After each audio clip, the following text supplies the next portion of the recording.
So we are back in session. So the item that we're currently on is opiate settlement fund request from the court. We have Judge Palmer here and Tracy. In short, you guys are going to be requesting a portion of the opiate settlement funds to basically pay for certain programs within the court, correct? Correct. All right, the floor is yours. So we, the tribe received several $1 million as opioid settlement funds.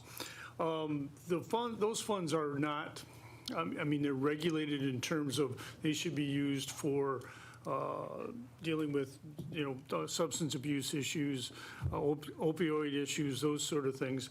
But there's no hard and fast rules about where that money should go and what it should be used for. Sioux Tribe has had a Guake program for almost 25 years. We've had hundreds of people go through that program. It started out as what would be called the drug court, but it's now a treatment court. And so we look at substances. We also treat it like a mental health court. There's a domestic violence court as well. We have a specialty court, and we would call it, and the state would call it a specialty court coordinator who handles really all of those areas.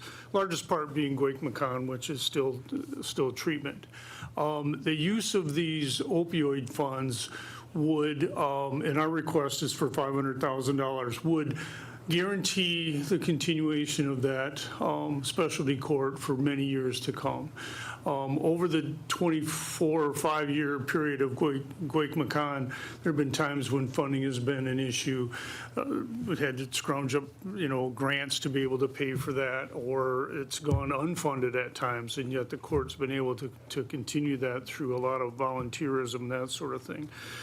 But a grant like this, or a gift, I guess I would call it like this, would allow some security for Guake. It would allow our specialty court coordinator and specialty court program to continue for many years without any additional financial assistance from the tribe or from any outside sources. So the thought would be that this money could fund specialty court coordinator, it could fund drug screens, it could fund treatment, incentives for people, anyone who's involved in that system. So it would be sort of wide-ranging, but would provide benefit to tribal members in many significant ways. So we'd ask that you consider that as a appropriate use of those funds. Okay, I appreciate that. And for the audience's information, we acquired these funds because we were plaintiffs in the class action lawsuit against the opioid manufacturers. So we've received federal funds and state funds. So it looks like we have some hands up. If you guys want to keep your hands up so I can get a speaking list. Okay, I have Lana, Isaac, and Aaron. Go ahead, Lana. Thank you. Yeah. So, I was a little confused at first, but now I can understand that you just wanted to implement these dollars for the ongoing drug court that we have in place, which is a success. That's always been a success. I sat through many graduations in the courtroom, and I know that we had some different staff over there, really good staff left and stuff like that, but that's a good program. So I'm fine with that. The only question I wanted to ask, and Judge, you won't be probably familiar with this, but Tracy would be, I don't know, 6, 7 years ago, maybe longer, I submitted like an 8 or 9 page restorative justice plan that me and the community wrote. Down in Unit 2, we all got together and wrote up that plan. And I'm wondering if that could tie in anywhere, because that would mean that also in the drug court, for any minors or even anybody that is going through that program, instead of financially, burdening them more with any monetary, it's restorative, and there's ways that they could do community action. I don't know what you guys have done in that. It's been a very long time that we had a workshop with the court to find out any updates. I'm sure new board members don't even realize, our drug court program, how good it is and how beneficial it's been through the last couple decades. So, I'm fully supportive of that money going towards that. But is there anything new, or is it the same, or not that it needs it, but there's a lot of different things that we can do now, and In particular, is that document still there somewhere? It is still there. Okay. Yeah, and I think the program itself, it's evidence-based, it operates the same. But what we do provide is anything that we can, any means for restorative justice in making somebody whole. Again, like we've worked out an agreement between New Day Treatment Center up in Baraga, or Lance, and they take our tribal members on day one. So if somebody says, I want treatment today, we get them, we drive them up to Behavioral Health Center. The nurse there does a TB shot appointment, like within 15 minutes. We put them in a car and we meet the New Day program halfway, or sometimes they'll be right up here. Tracy, can I interrupt you right there and ask this question? Because Aaron and I are going to agree on this 100% because we've been talking about it for a long time. Is that only when they're inside the court system, or can ACFS go over there and say, I got someone sitting here that wants to be transported right now, can you help? I am not aware. It's only been what we have in the court. So They got to be that's how- inside the court system, okay. That's how I see it. That's how we get them in. And we had met with most of the individuals there, and we've been impressed. We have had 3 local families that I have known, like their parents and grandparents on this reservation for years. We have had 3, I would say, children, like in their maybe mid-30s, early 30s, go up there, and they have been successful. And their parent, one of the guy's mom, has stopped drinking too. Just finding that the program is so helpful, right? We're not there to punish. We're there to provide services. There's not a judging. We know that if you mess up, it's because of the substance use disorder, right? We know what you're doing is a result of your drug use, not your own behavior, because you wouldn't be doing that had you not had a disease, right? So New Day Center has been wonderful. We have had 3 really good successes. Everybody has been over 360 days of sobriety that had graduated from there. We have 1 graduation coming up, like maybe the 2nd week, 3rd week of September, and the board is always invited. And I know we kind of forget to send that invite out, but we will this year. We are now paying for, if we feel that there might be a risk of harm, we are putting some of our individuals on SoberLink tether in the beginning, and the drug court fund is covering that cost because our people, they just don't have the money. We work with ACFS to try to get like a week-long stay at the casino or at one of the new guest house, the hotels or motels there we have. So it's all about putting those services in up front, because you can't just expect someone to change their behavior or to not use if they don't have a problem, right? You expect them to, and they're going to need all the help they can. We received BIA one-time funding the last 2 years as a courtesy. It's not a grant, it's just a request. They have funded the specialty court coordinator position. And they just asked for a report back saying, how's it working, right? So they can spread it across to other tribes and their treatment court programs to see what we do. And we always, change ideas back and forth of what's working and what's not.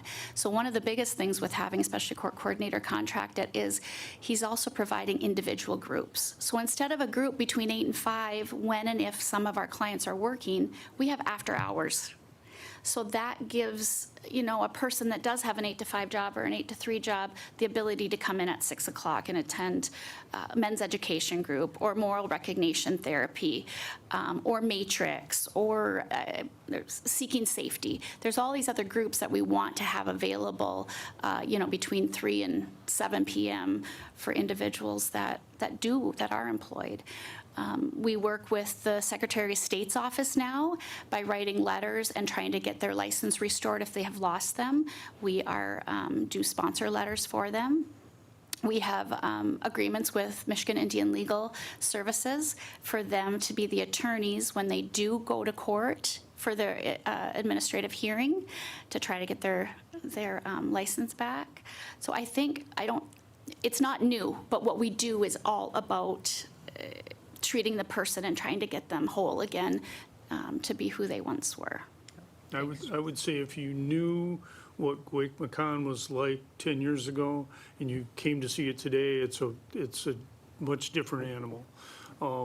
It's always been restorative, it's always been a collaboration, but the services that we're able to provide now, and it's much more of a problem-solving court than it even was, 10 years ago. So some of these services, and we provide treatment or help them get treatment before they're convicted. There might be a charge pending, but before, they're found guilty of anything, if they want treatment, we're trying to find ways to do that. And that's mental health treatment, it's substance abuse treatment, it covers a whole gamut of things. And so what, Pat McKelvey, he's our special court coordinator now, what he does is very far-reaching, and mental health issues, substance issues, housing, and how to get people jobs and get them employed and get community work service done. It's a really wide-ranging program. That's something that every tribal member should be proud of. It's really does what it's supposed to do. Works well. And even more importantly, or what's a really good feeling about this is a couple of our people are now chairing Wellbriety in some of the AA meetings, and they're in our programs, and they're so proud of themselves. And we're like, you didn't talk, you were this, and you were embarrassed, right? The biggest thing was their egos and, how everybody judges me. And now they're open sharing Wellbriety. I think it's been over 8 months. One of our guys has been doing it. And to be able to have that type of person in the community, because like Pat McKelvey will say, we're losing the sponsors, we're losing the older people that have been through this and have walked it. So we're trying to keep our people engaged in the culture and the sobriety, the community. Okay, Isaac, then Aaron. Hey, do you got a copy of a budget with line item for expenses? I do a budget every year. I just submitted one to budgets on Thursday this week. We usually budget about $25,000 to $40,000 a year. And that's mostly generous because it does depend the numbers of people that come in. That's all we're looking to do, is just to continue that. But this would I would say, guarantee us 5 to 10 years, right? Depending what comes up and what we need. So 25,000 into $500,000 is longer than Well, years. when we look at we don't use the drug court money for any of our DV court services. So this money would help fund some of those DV court services. The other thing is if are you hiring any new positions with these funds? No, just keeping a special court coordinator. Okay. And my last question is probation workers, right? Do community service? Is there any restrictions where they can go? I would say the only restriction is it has to be a benefit to the community, and we try to make sure that Well, we have it's. 2 golf courses that surely could use people for, mowing grass or whatever. But we also have a community garden that we don't need help, but if there's people out there looking for something to do, we surely could use them. Every month I do Feeding America too, and we distribute about 10,000 pounds to 14,000 at the Big Bear. And the hot days it's backbreaking, so any help that we could get, we'd appreciate. Yeah, Lana, I don't know if you want any community workers out there at your place there. Oh, we can, yeah. I would like some. Yeah. Absolutely. So our probation officers and clients can be anywhere in the 7-county service area and do any of that. One of the main one they do every month is Feeding America. We may only have 1 or 2 people at the time, depending on how many probationers we have. But I believe, as far as the golf course, I know that one came up before, and it was because it's a business. I think that's why they think that was Chuck, denied. more but- probation, man. Come on. Okay, Aaron. So first of all, I think it's a great program because one time we got some stats that said, I think it was 70% of our caseload for children in care is related to a substance abuse problem challenge. And I got to go to the first graduate who was somebody I grew up with, and I think he's still sober. But the missing link here, and it's not really the court's role to figure out the solution, but maybe in partnership, is, so when people go to treatment, and I have a lot of personal history with this, like one sister in particular, unless there is something to keep them there, they might be motivated for a bit of the time, but then as soon as they, aren't motivated, they just walk out the door. So I think the only shortfall of our program is that it's only available for people who are adjudicated. And it seems like there's got to be a way for us to get them in the process that they can volunteer to go through the process. And once they're in the process, they're in. So they got to progress through the steps and, make it all the way through.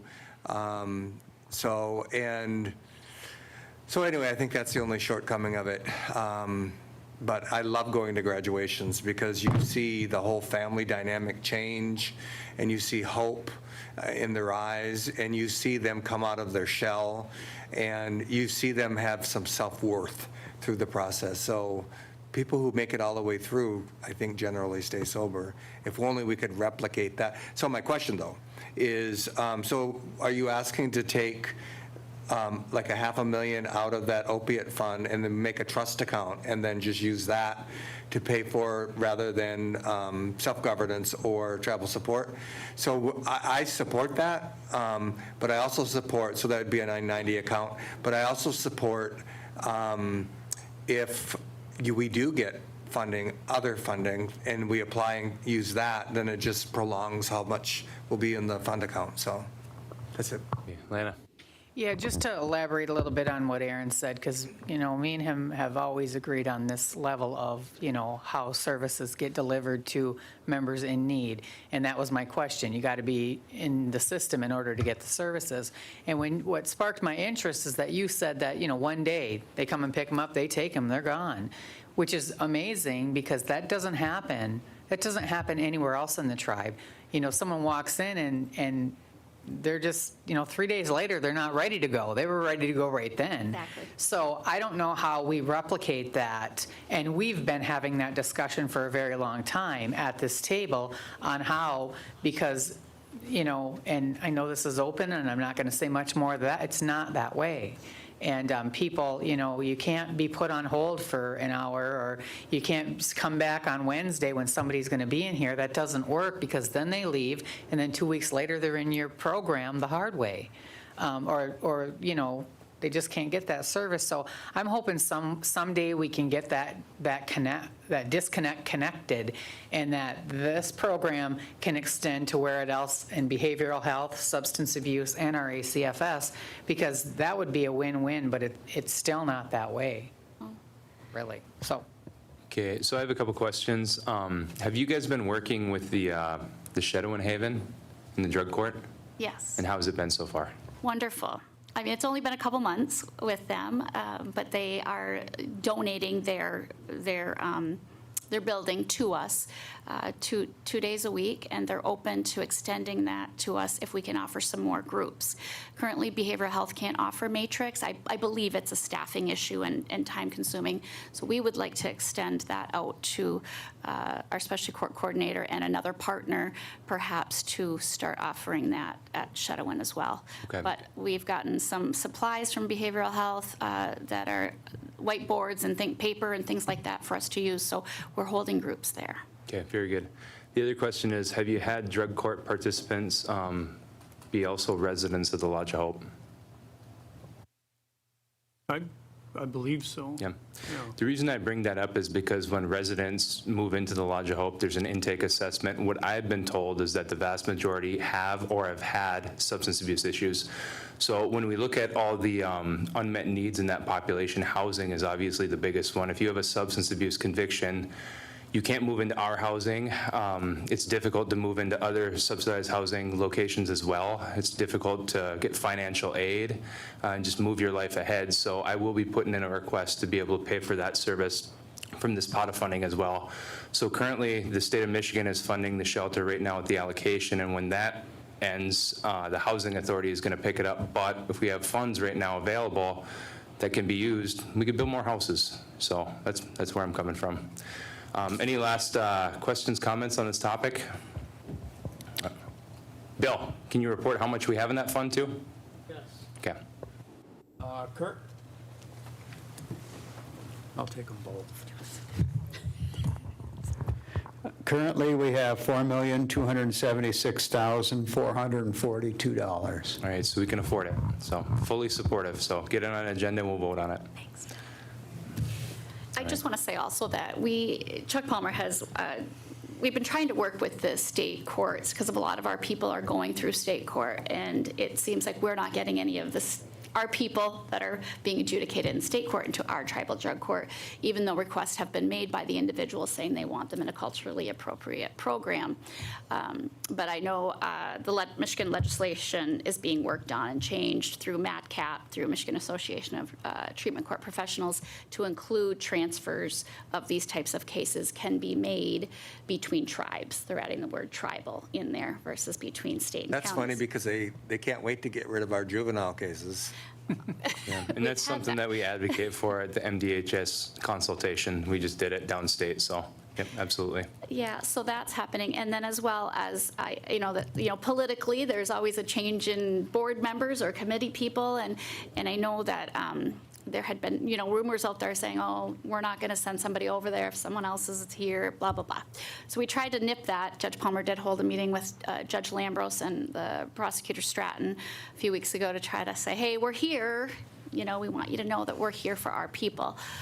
We'll see where that goes. Yeah, we made it very clear that, we're open to that if it's available at all. There's definitely some pushback from the state court, but at least there's a dialogue going forward. So hopefully we can provide more services to tribal members who have issues in other courts besides ours. And so keep our fingers crossed. We're hoping. If they fill the cells with immigrants, then they'll want to get rid of them. I just want to comment on Chairman Lowe's comment about the convictions. One of the, I think, the benefits of being in drug court is that, at least for Sioux Tribe's drug court, we do offer a delay of sentence. So you may have a conviction, right, but you won't have that if you complete the program. So that is such a, you might not have a child, that's the carrot, right, when you're trying, but you may have that not going to be on your record, which won't limit you from housing or a job, et cetera. So we hold that kind of in abeyance and say, you keep this and you're not going to have, you complete drug court successfully, you won't have that conviction on your record. That's absolutely awesome. Aaron? You just sparked an idea. So there's a narrow window of who's going to be aware that they need help when they need the help, and then they end up with the conviction. So that deferred sentence or delayed sentence, whatever it's called. What about if, depending on the crime, but what about if, even after conviction, if they were to want to go down the process of getting it expunged?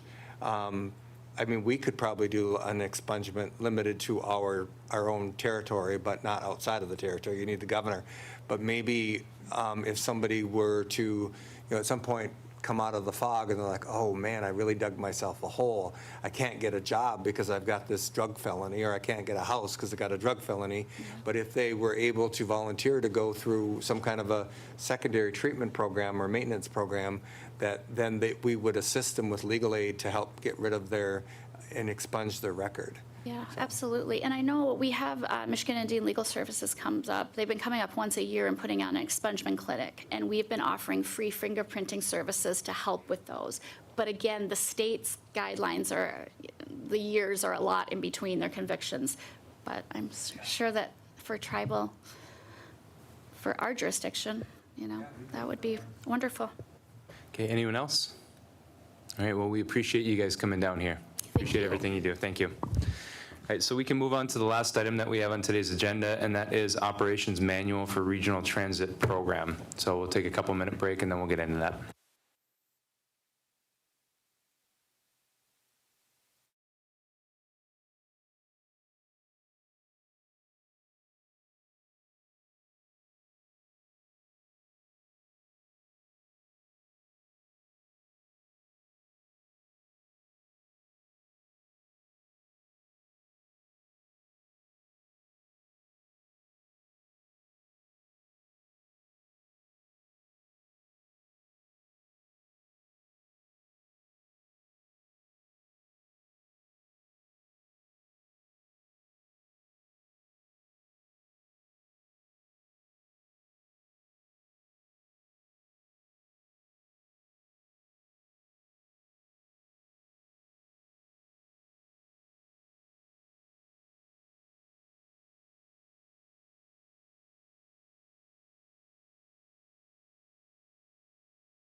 And we are back. We are on our last item for this afternoon. It is Operations Manual for Regional Transit Program, and we have Wendy Hoffman here from our Transportation Department.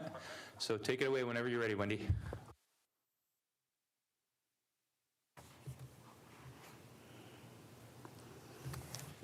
Afternoon, everyone. I want to thank you for giving me the time and the opportunity to share the operations manual for the transit program. I am going to take just a moment and fix my mic.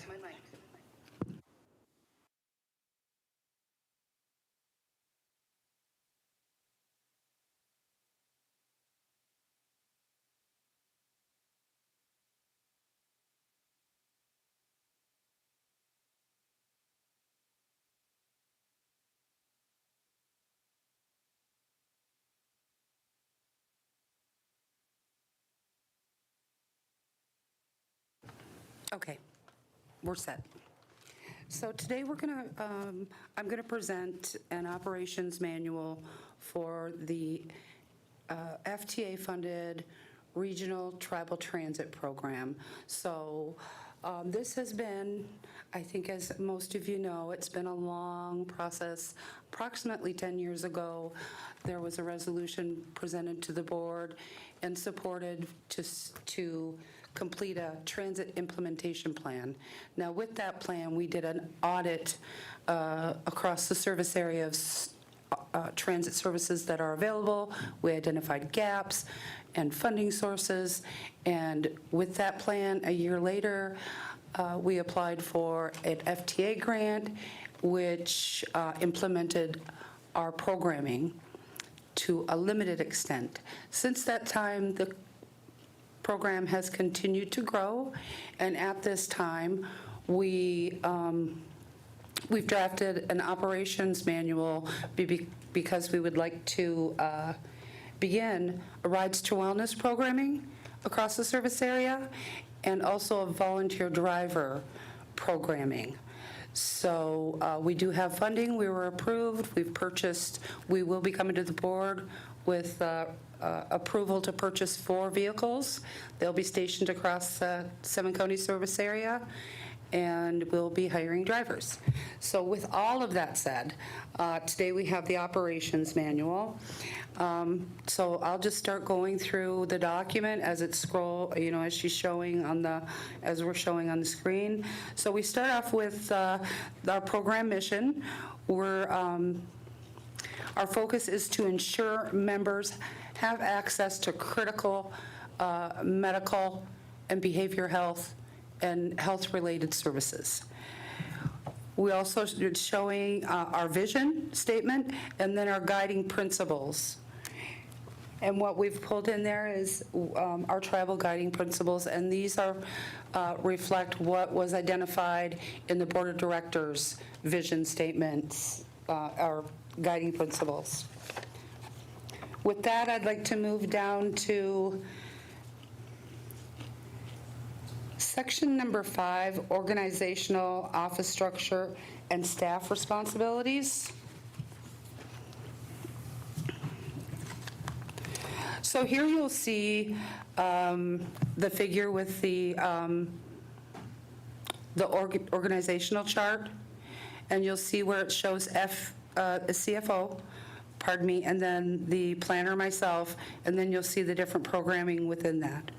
I know the type is a little bit small, but what it's showing is the Rides to Wellness program, the volunteer program, and you'll also see mentioned a van pool. Van pool will be sometime out. Van pool is for staff to carpool together. So that would be like from the Sioux to St. Ignace, our Kinross to the Sioux. Transportation, the FTA program can assist with costs with that, but we're, at this time, we're not ready for that programming. We're focusing on the Rides to Wellness and the volunteer. So, yes, that's that section. I don't know if anyone had any questions. And then we can also move down to number 6. There's the goals, indicators, and targets. So this section, it also pulls in our vision, our mission, our goals, and our strategies.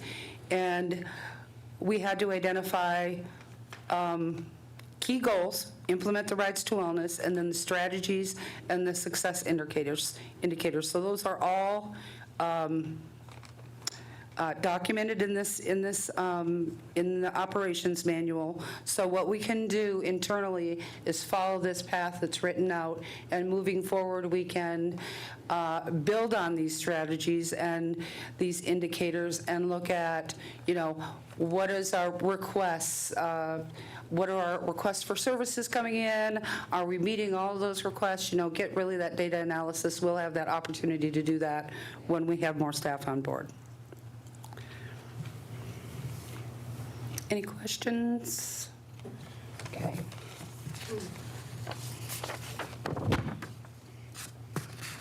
So I think the next section, we can just scroll down to section number 7, and you can see here the key areas under the programming. 7.1 is our regional transit partnerships. Those have been established, a majority of those. There is an outstanding in the Marquette area, Marquette and Munising, but I do want to share that the MARTRAN is a very robust, and it meets a lot of the needs of the community.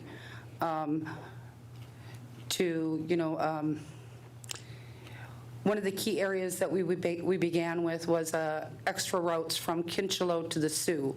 That was critical. We have a lot of tribal members that live in Kincheloe, so that was one of our first steps. And then we also partnered with Chippewa, Lewis, Mackinac Community Action Agency to implement public transit in St. Ignace. There has never been public transit in St. Ignace, and that has been very successful.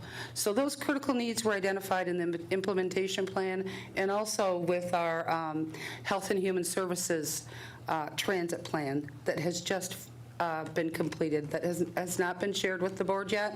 When we get time, we'll come forward with that plan. But our next, moving forward, we will be reaching out to the Marquette area, Munising area, and addressing those needs. So, Go ahead, Aaron. So for those connections, do tribal members have to pay out of pocket to use those connections, or through the partnerships? yes, they do. They do. We do have the option to provide vouchers. We haven't done that, but that is in the budget for next fiscal year in the mobility management budget. So vouchers for low-income people, or just vouchers generally? I haven't brought that to the board for direction and guidance, but it was put in the fund, it was put in the budget as a miscellaneous expense and vouchers to do that, to purchase them, and I guess we would have to identify the need. I would assume it would be medical or employment-related, Okay. and it would go by income. Okay. Bridget? So what you're talking about right now, Wendy, is what you're proposing, not what's in existence. Because with the agreement we have with the Community action. community action, our members don't have to pay when they run errands around town, correct? No, I wasn't aware of that. So that is something that they determined. Community I don't- action determined. No, I don't think that they charge our people. So that's why when you asked that question, I guess we need to know, because at one point, I Yeah. was told they were charging, and I was told that they weren't supposed to be charging, so I didn't think they were. So I guess, that would be a good thing to find out, I guess. So I think what's happening there is community action has, and what they did provide in the community was for the elderly and the disabled, and they do not charge elders and are disabled. They've had that limited, so I guess I was correct to correct my earlier statement, that they had nothing. They had something for elders and the disabled. That's all they could provide for, and they didn't charge. They didn't charge for those community members. But it's in the contract that is, and they report to FTA. their income and their expenses and their ridership. So I would assume that they have to do that. I'll look into that and follow up with you. Hey, Tyler. Yep. Yeah, just along that lines, like, have we mapped out all of our assets and opportunities for partnerships? Because one of the things that we could be doing, and I think I brought this up maybe to you before, maybe the Health Division, is making sure that our citizens are aware of the benefits to our CMS patients and working with UPHP to get involved in their volunteer driver program, because they have one accessible to anybody who's under the UPHP plan, as long as they're calling in and going through the program appropriately. So they have to schedule so far in advance, so on and so forth. But that's another added benefit that we should be able to tap into as a tribe, and maybe even work with them to assist them in getting additional drivers to expand these opportunities, not only just across our 7 counties, but across the UP, because UPHP works all across the Upper Peninsula and into the Northern Lower Peninsula. So I know that these opportunities exist, so I'm just curious, like, related to the community action, like, have we mapped out our assets and partnership opportunities? Yes, and that's in the Health and Human Services Regional Plan. Everything was mapped out. I will say that I did meet with UPHP. I think you made that connection probably 8 months ago, and I did go to a meeting on the western end, and it was with the regional transit agencies in that location. And so the information I got from the staff member from the volunteer driver program and UPHP, I included some of that in this operations manual. But that's part of the volunteer driver programming. Right. Yes. Well, I see you got So- it in here, but it's not like specified for that specifically. And then, like, Yeah. I know this So- isn't on you, but like, maybe we should do a better job as a tribe to advertise those things to our membership so that they're aware that they exist. I know they're trying to advertise from their side all the time, but frequently we get elders who are on UPHP and they don't realize that they can access that service. Right. Yeah. Yeah, absolutely. And I actually just heard about that this morning. So a couple key things, yeah, I hear you, and that's something where we are going to move forward with. So this is very complex when it's public transportation, especially when it's health and wellness, behavioral health, access, opioid, access to recovery. So all of those things I just mentioned, all of that, and also for women that are pregnant, people that are on WIC, that is all allowable within the Rides to Wellness. Accessing all of those services and behavioral health services and TAP services are all allowable with the Rides to Wellness. So, and I like that you mentioned the marketing. The marketing is a critical thing and public information, and that's noted. There is a marketing section in the operations manual.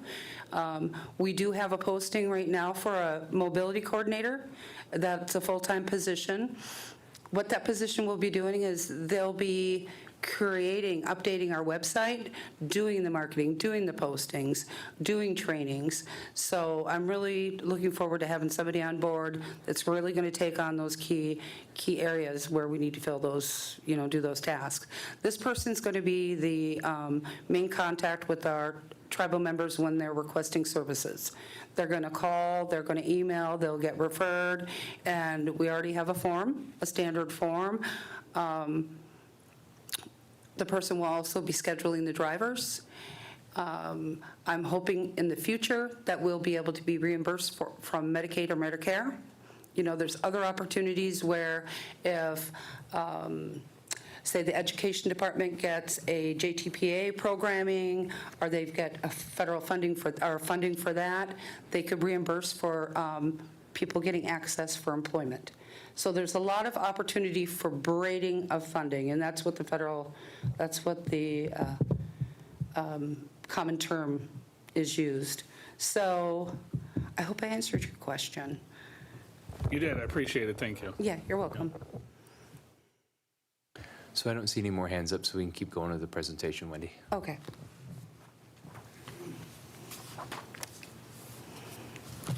So if we move down further, I think it would be good to touch on the policies and procedures. So you can see the hours of operation are 8 to 5. There will be times when there will be clients that will have to leave earlier if they have to go out of town. So I did want to note that. I just realized that, maybe we'll have to change that. We also have below that the legal policies. And then we move down into Title VI and ADA. The language for that has all been reviewed by legal. Josh has reviewed this operations manual. He did a couple of weeks ago, and he's approved it. So just so you know. And then after we move down through the ADA, we also have the minority business, our disadvantaged business enterprise policy, equal employment opportunity policy, and our drug and alcohol policy. So you'll see within this document that I'm referring to, like our drug and alcohol policy and our driving policy, I refer a lot to the documents that have already been created in our HR for confidentiality. I'm referring back to because everyone associated with this programming staff will be they'll be staff members. The only ones that won't be is in the future when we're dealing with volunteer drivers and getting them on board, okay? I have a question. Yep. For that,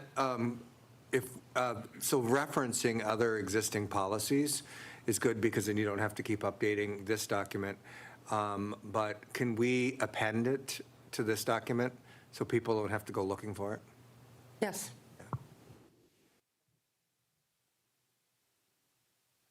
And then we get into the accidents section. So these are set processes and procedures that we're going to expect from that staff will follow. There will be training. Each driver will be required to complete a PASS training, and that's through FTA, and that's online. Not only the PASS training, they'll also have numerous other trainings dealing with people with disabilities, dealing with people with communication challenges. There's a robust training, online training that's available for drivers, and we'll also provide, and that'll be the mobility coordinator providing that training to each driver, and they'll get a certificate.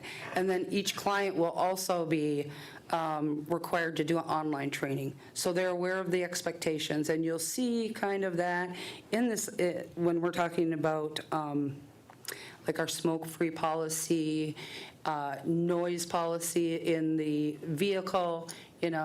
People be required, if they're listening to loud music, to use earphones. There's some things that we really felt that needed to be put down in a narrative document so it's clear and there's an understanding of expectations in a vehicle when there's drivers and,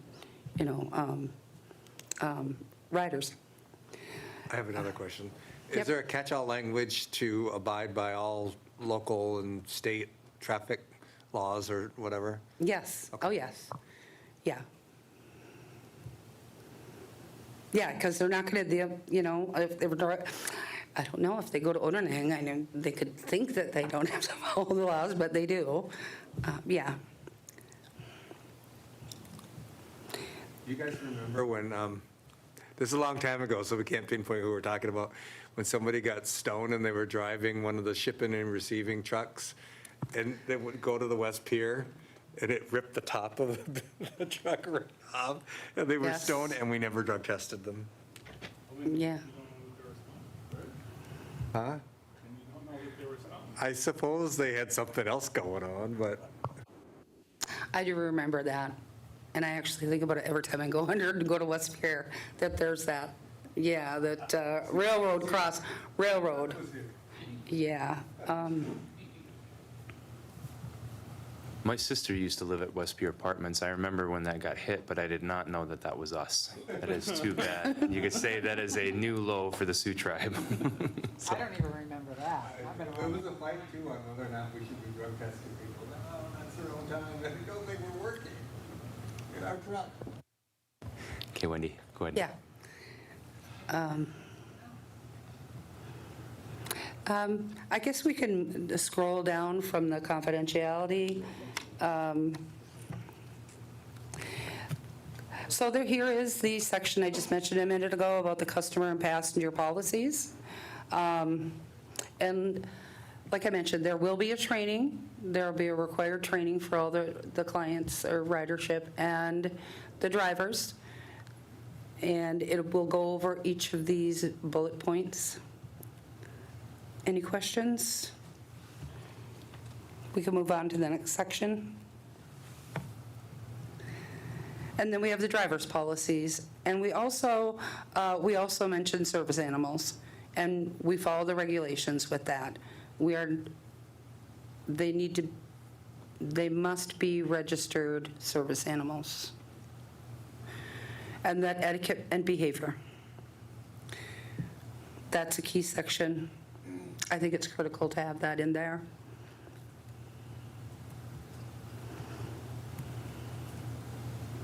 It's very lengthy, and you guys, I don't think that I have to read each bullet point or anything. Okay, yeah, because it's a lot. Okay, prohibited activities. You know, these are kind of the standard that you're going to see on most operation manuals for any transit agency. No smoking, gambling, soliciting, graffiti, possession of any weapons, interfering with transit devices. Then you'll see that our next section is the service plan and service delivery. And that's just a really short overview. And then we get into service delivery and driver eligibility. So talking about service delivery, yeah, that section right there, service delivery. So our plan, Bill and my plan, our plan to move this forward. We've had a few meetings with Albertina and other key staff at some point over the last few months and, you know, in the past.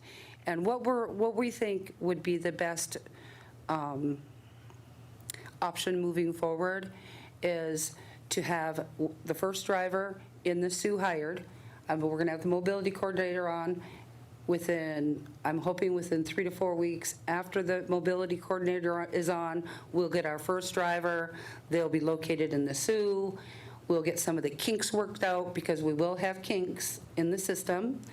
And then the next staff driver will be in St. Ignace because we have a health center there and we do have a office available there for the driver to check in. And so once we do that, then we'll move over to the western end with Marquette and then Manistee. So that's the vision that I have, and the reason we would like to move forward like that is if we go and we get four drivers and then we have an issue with the fuel cards or we have an issue with the scheduling, it'll be much easier to figure out the kinks and have a smooth running process and system for the membership.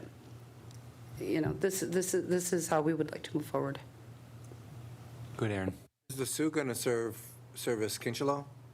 Yes. Chippewa County. Can St. Ignace service Hessel?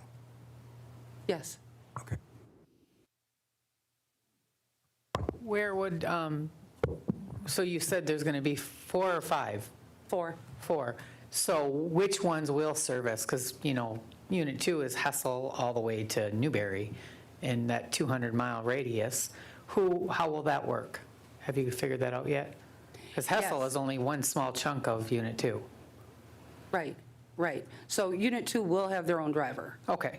Where will that be stationed? in St. Ignace. Okay, so they can also afford Hessel too? Yes. Okay. Yeah, that was the plan.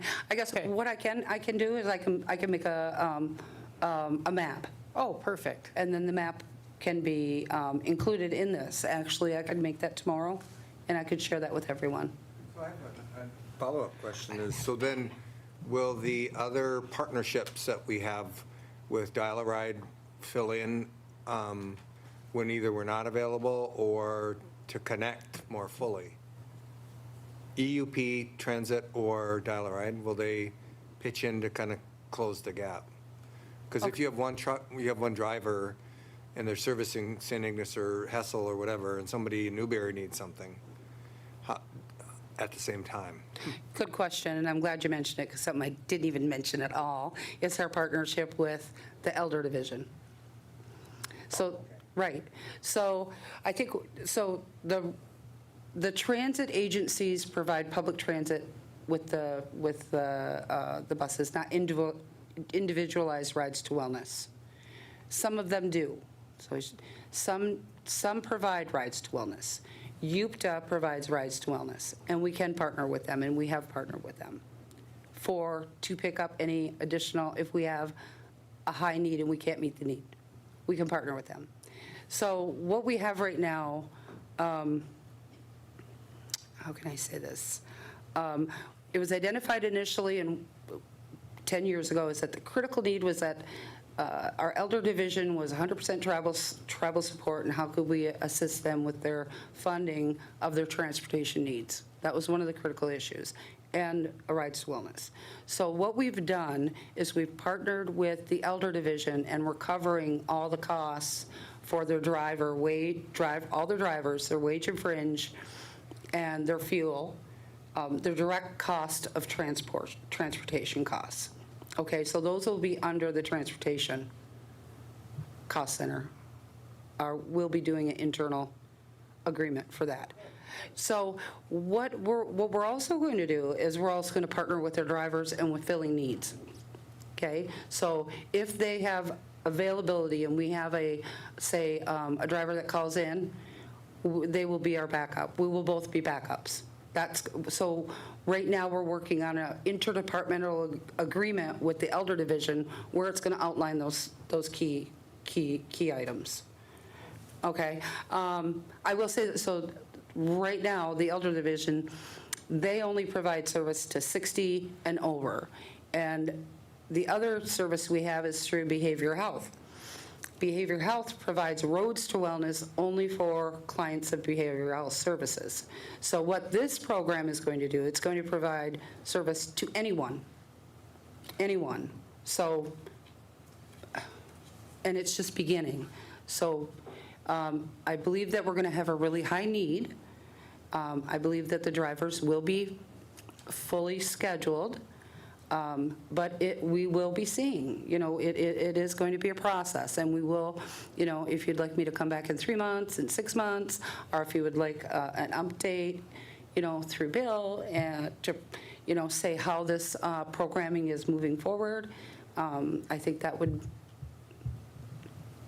be a legitimate request. So, yeah. Wendy, will the drivers have to have a CDL license? Isaac, go ahead. I raised my hand, but you're looking down. So. They don't need Tyler. that. They do not need a CDL. How about a driving record? Yes, we are requiring, and that's within the driver's requirements. Yes, they have to, Just looking at my next future job. yeah. This feeding ticket you got, Any other questions in this section? No, yeah. You could do the elder program.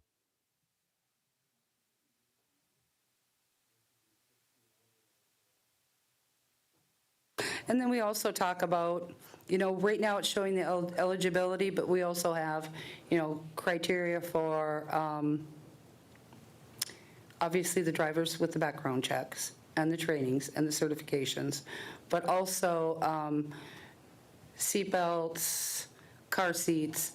We're not authorized, no one's authorized to allow anyone under 18 years of old without being accompanied by an adult or a guardian, So all of that is listed here and in the operations manual. Just wanted to share that.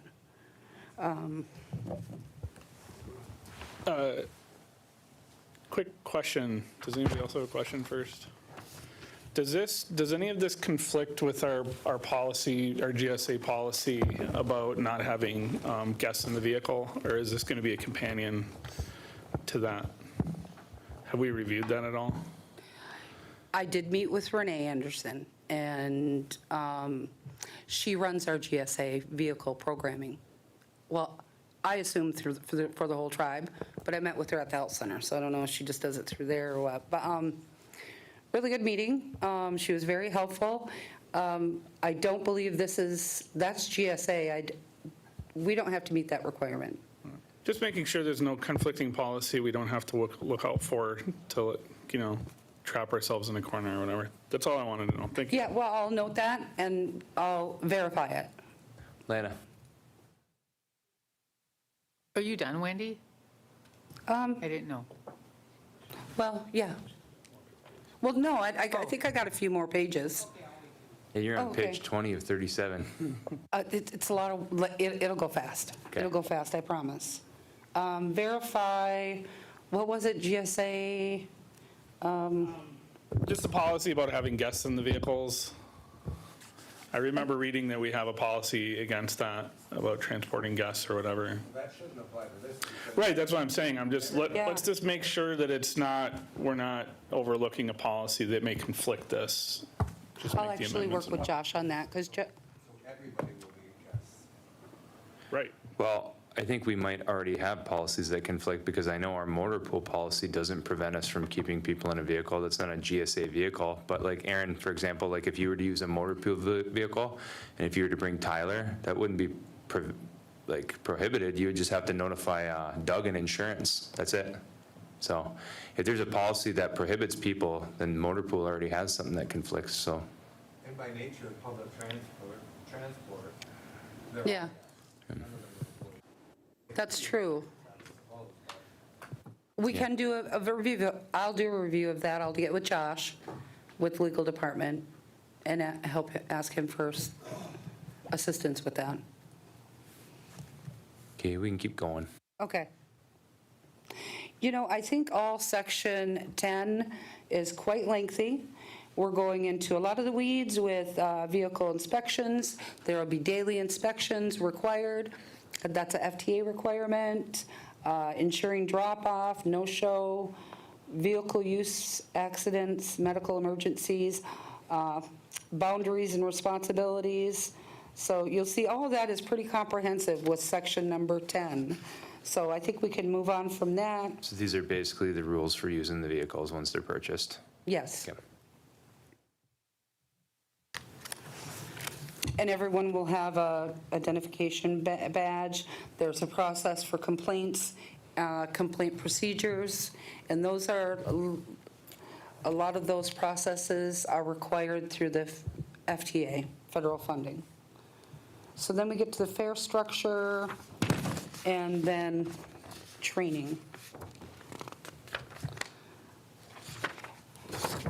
So we did have the opportunity in the past, there was discussion of doing internal trainings and partnering with HR and having their trainers train the drivers and train the drivers, not the clients.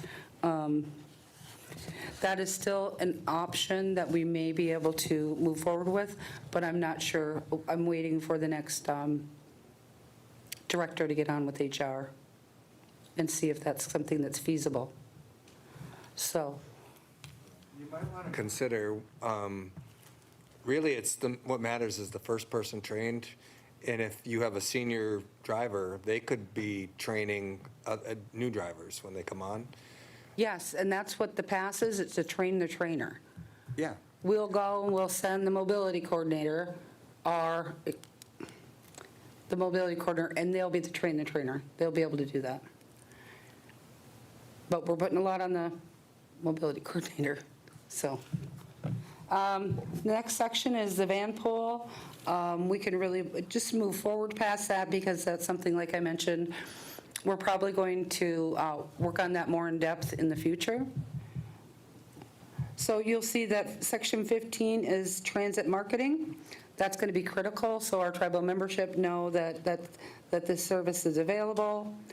You'll also see the transit data management. I'll be working with MIS to create a database for all of our data. We have the opportunity to go outside and buy software, but I think at this time, it's feasible to use internal resources and do a database of our data. Procurement, we follow the federal guidelines, CFR 200 for all procurement. And we did put a request for proposals, a request for bids out for 4 vehicles. We received some bids, and that should be coming to the board for that selection at the next board meeting for the 4 vehicles. Then you'll see that there's the fleet operations plan, and then the appendices. And the appendices is really, I think that's the trip request form, the confidentiality section, sorry. Aaron wants the HR. Oh, yeah. Yeah.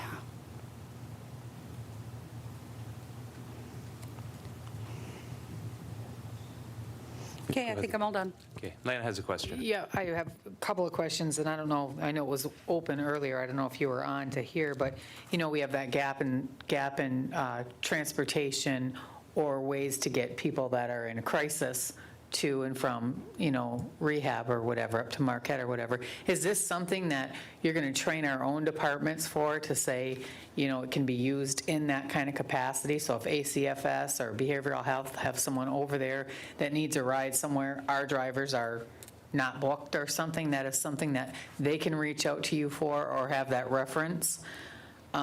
Because we're not the best at making all departments communicate with each other. You know that. Everybody knows that. It's not anything Yeah. new. So is that something that you're going to train all the departments, this is available, this is what we can utilize for everyone? Yes. Okay. I think it would be good to go to a project managers meeting Yep. and probably share it there. So with that some- might, that might with fill a gap we brochures. have there. With like when behavioral health, when we have someone that needs to go to treatment or something, and they have nobody to bring them, and they're ready to go, and we have a bed for them somewhere. This is something that they can utilize right immediately. Yes. Okay, good. Oh, how long have we been working on this, Wendy? I know we talked about it a long time ago. There wasn't enough staff to get anywhere. It's been It's been a long time. It's been a long time. I just want to say that I think you did a phenomenal job Oh, thank to you. finally get here. In our unit, it is so rural. There's people out, some are living really in rough times and they don't have vehicles. So, this is really going to benefit. I know my unit, I know up here too, just to get to and from Walmart. But I think you did a really good job, and I'm really happy that we're finally seeing the light of day on it. So I appreciate Thank everything you. you did, Wendy. Thank you. I'm really excited about getting this out there because I know that there's a huge need. Yeah. I will mention that if there's funding available, people are going out for grants for the opioid. I know there's been settlements. I know there's all the different grants through the state of Michigan and the federal government. They could have the opportunity to include in their grant and include a line item in their budget, transportation services. I think that would be critical to share with everyone, is that, everyone that works in that area, that they should try to do that. They should try to include that in their grants, in their requests for funding. Not that they have to pay, but if we go back to how can I say this? How we're setting this up is this is all covered by FTA. But the mobility coordinator, and I've done preliminary research, they'll be looking into and implementing where we can bill Medicaid and Medicare. We could bill UPHP or you bill these outside agencies to provide the service, right? So if ACFS went and got a $5 million grant for helping people with addiction services or addiction. And they put in there $500,000 for transportation everywhere. It would cover everything. It's doable. So I'm talking about sustainability, in the years to come. Sustain this, and other departments could really take a lead on that too. Well, I'm just going to go out on a limb here. Right now, that information is crucial for any of the programs to know about. In our system that we have set up, how are you going to get that word out? Tell Larry in Planning and Development, and there's a memo that goes out. How will that work? Because some of these, and it's not maybe not any of you three sitting there, but these are things that we've talked about for years and years and years. So how right now today are you going to get that information out to say, hey, look, if you're going to get a grant, you put this in there that's going to go right down and drop into this bucket to sustain these programs? What I'm hoping for is the communications at the managers and directors meetings. I think that's what I'm relying on. That's where my communication avenue is. And actually, those have been pretty successful. I know before, when something was shared, people shared all the time about projects and updates on different things, and that was really helpful. Do we still have the intranet, or what was it called? Oh, yeah, the intranet. Yeah, our Yeah. in-house. Yep. I used to use that when I worked. Yeah, that's a good thing to have. Okay. I hope that those opiate response funds are still in place. Right now, it's still up in the air. Thanks, No, Mike. we have them in our account. We have them in our account. No, I'm talking about going forward. Yep. There's Samson, opiate. Oh, yeah, I don't know. I told you, John Cole is coming through. So any more questions, comments on Wendy's report? All right, Wendy, we appreciate all the work that you've done, and good job today. Appreciate it. Thank you. Thank you. So that concludes all the items that we have on today's workshop agenda. So workshop Yes. will conclude, and I'll see you guys next Tuesday.